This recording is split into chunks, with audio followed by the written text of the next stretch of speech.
యేసు ప్రభు దగ్గరకు కరుణించమని వచ్చిన ఎవరిని కూడా ఆయన తోసేయలేదు. మీరు బైబిల్లో చూడండి, కరుణించమని ఎవరు వచ్చినా ఆయన అయితే తోసేయలేదు. చాలా ఆశ్చర్యం.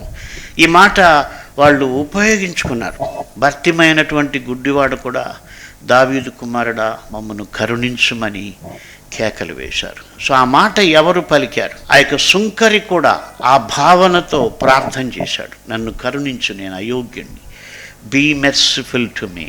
అయితే సుంకరి దూరముగా నిలుచుండి ఆకాశం వైపు కన్నులెత్తుటకైనను ధైర్యము చాలక రొమ్ము కొట్టుకొనుచు, దేవా పాపినైన నన్ను కరుణించుమని పలికాడు.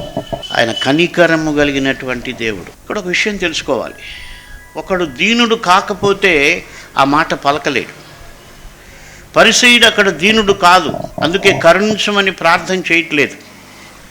గర్వం ఉన్నవాళ్ళు కరుణించమనలేరు, దీనులు కానివారు కరుణించమని, ఏదో దేవుడు మనం అడిగితే ఇచ్చేస్తాడు, లేకపోతే ఎవరికో కానుక పంపితే దేవుడు సహాయం చేస్తాడు అనుకుంటారు తప్ప ఆయన కనికరం నాకు కావాలి అన్నటువంటిది మరి చాలా కొద్ది మందిలో కనిపిస్తుంది.